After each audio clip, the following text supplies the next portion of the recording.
did you let Denny have it? He actually gave me the trophy. He kept the flag, though. I think his little girl was pretty married to the flag, so it was all good. I appreciate him sending me the trophy. You know, we didn't win it outright. I would certainly rather have won it the way he won it, but maybe this year. Going to be tough to point your way in, so I'm curious of the next 6 races on the schedule. What track do you think will be best for you to win at? I hope here this weekend. You know, like my thought process really since all this has happened is that we were going to have to win, you know. And that's kind of what everybody was saying, you know, until we had a few good weeks of points, and then everybody's like, oh, yeah, he can point his way in. So the storylines can change pretty fast. All right, we'll go to the front.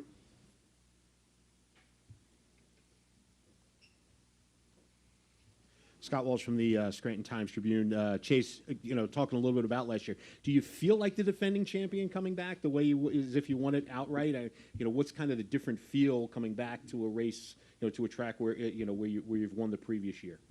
Yeah, not at all. Not even close. So, yeah, we were credited with the win, but I don't feel like I don't feel like we had a stellar run. We were okay, we were decent, but certainly not like we came up here and dominated the race like you want to have happen. So, yeah, a little bit of a different vibe. I'm not sure I've ever really, certainly not in the NASCAR time. I don't ever remember being gifted a win like that. Any other time, maybe over the years somewhere, but certainly not since I've been doing this stuff. We'll go to Nathan. Nathan Song with a podium finish. Chase, the last 5 weeks have been pretty good for you, but obviously not that win. But just where do you feel like you are as a team right now? Do you feel like you're kind of in more of a rhythm than you were, say, maybe just a few weeks ago?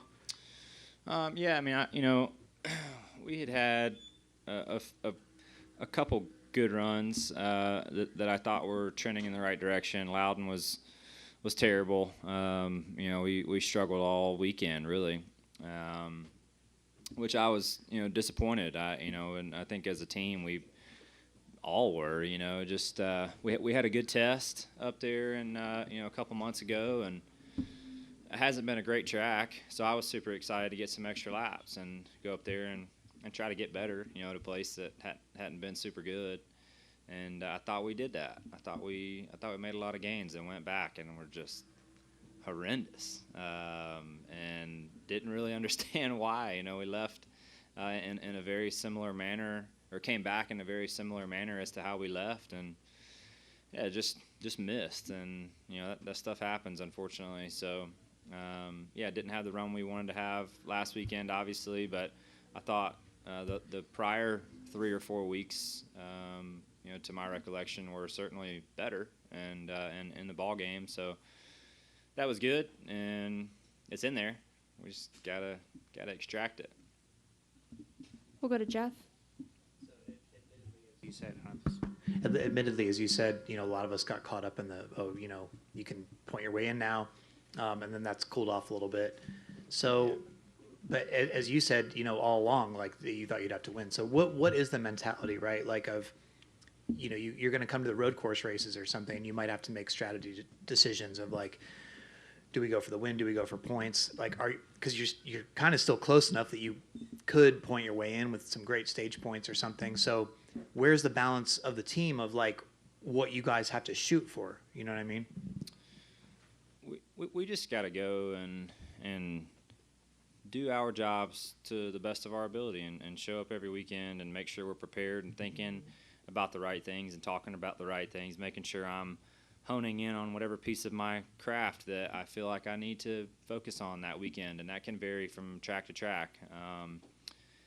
The road courses, everybody likes to talk about that. I was this really good road racer 2 or 3 years ago. Now we hadn't won one in a couple years, and that's cooled off too. So it's just, narratives change really fast, and the fun part about being in the position that I'm in and the position that our team's in is we have the ability to change those narratives, and we can make them we can make y'all right about all kinds of different stuff if we just go do our jobs. And that's kind of how I look at it. And I think that, for us, as we look at the tracks coming up, this weekend, I think is an opportunity. Has it been a phenomenal racetrack for me? No, it hasn't, but it is an opportunity to get better, and you want to try to improve, and that's where my head's at. I want to get better. I want to be fighting for wins each week, and kind of get in the mix of those guys that when you walk in here after the race, you're not surprised to see have won an event, and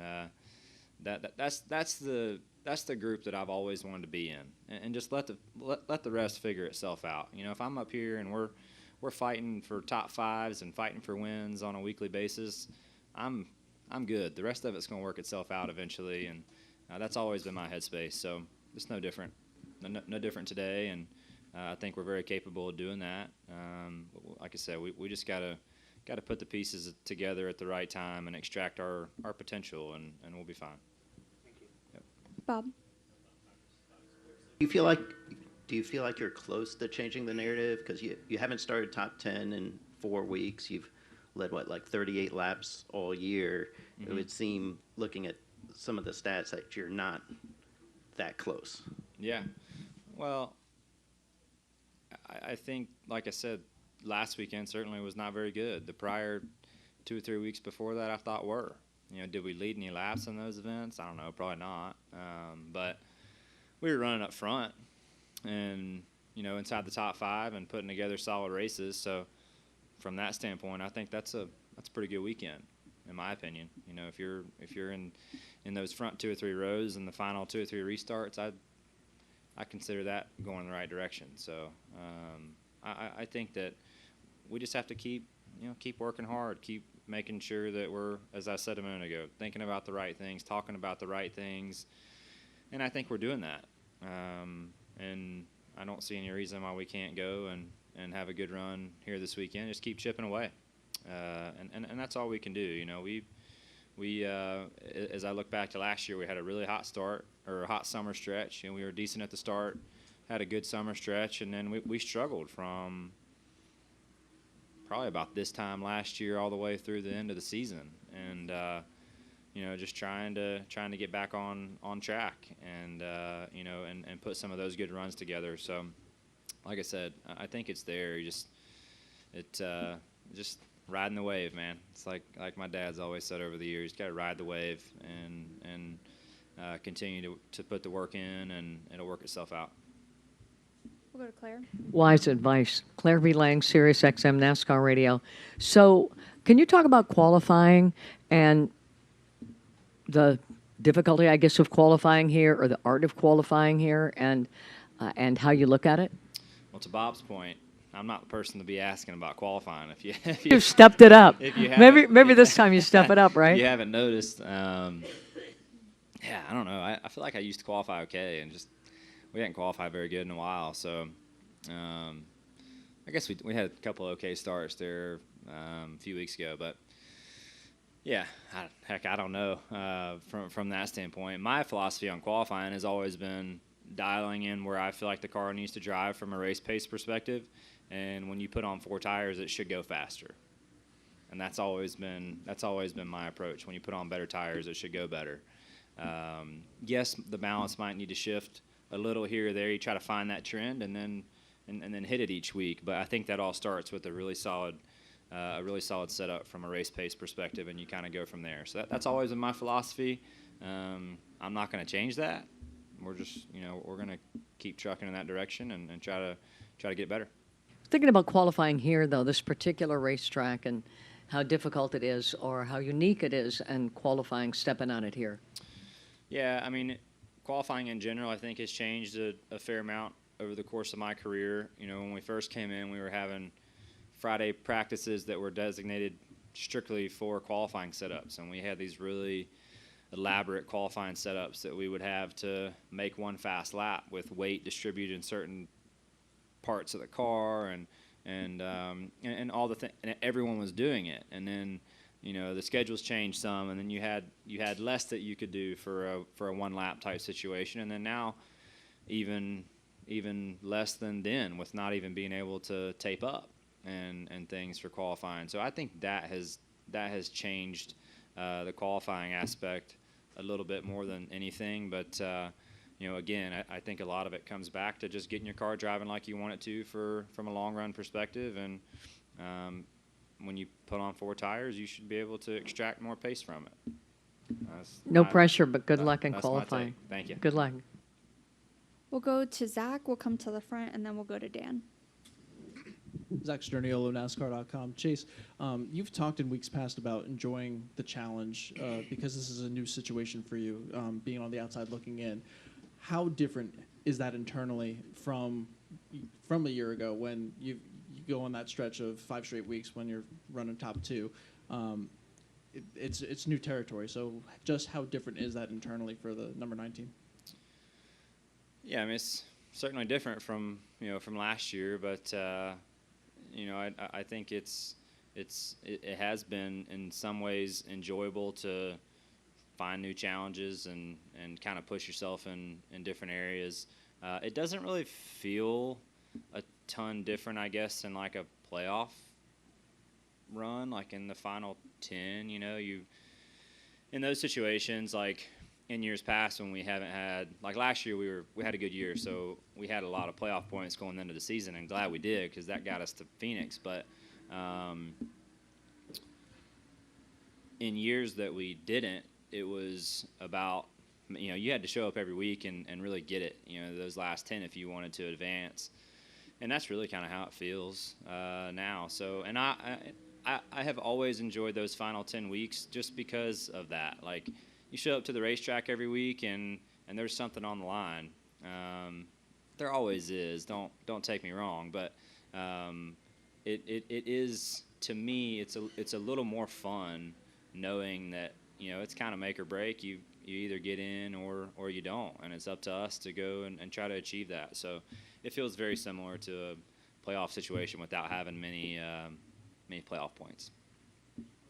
Hendrick Motorsports has specifically been good at Pocono Raceway for years, but obviously this is a new car with you and Alex's team both on the outside looking in right now. Is there any particular emphasis on Pocono this weekend in just knowing there's there's only 6 opportunities for the 2 of you to get into the playoffs at this point? Is there any emphasis on this week and more so than any other?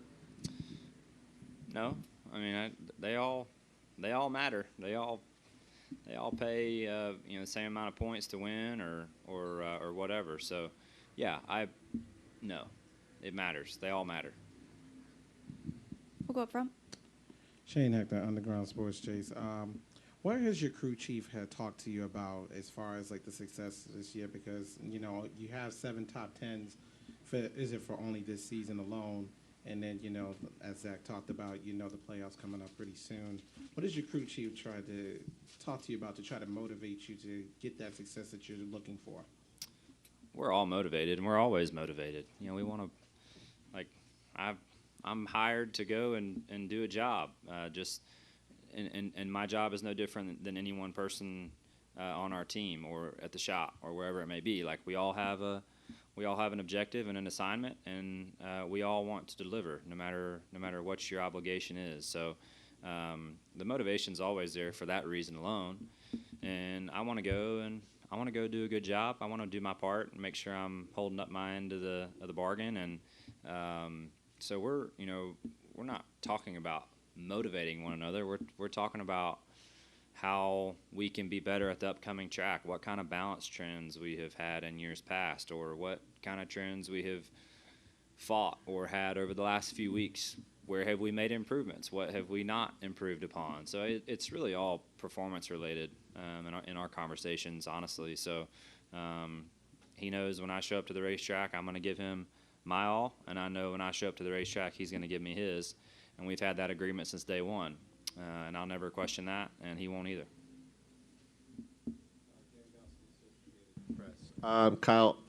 Chase. Where were you, and how did you find out about the win last year? And was there any kind of celebration in the shop that week? No, there was no celebration. I mean, I didn't want to celebrate it. personally, that's not how I want to win a race, personally. And I don't think anyone at Hendrick Motorsports or on the 9 team in particular wants to win that way. We all want to go win them outright, and make sure that we feel like we earned it, like we want to earn it every week. So no, there was really no celebration. Heck, I was on the way home, so when I landed, had a couple text messages saying, hey, you won the race, and I was like, won the race, like, no, we ran third, but yeah, so that was how I found out, and yeah, it was just weird, the whole deal was just kind of odd, but it is what it is. Nothing I did, just worked out, I guess. We'll go to Scott. Also, the Scranton Times-Tribune. Chase, talk about running the Xfinity race here this week. There was the decision to do it. Yeah. Is it just to maybe get some seat time? Is it just to maybe try to draw some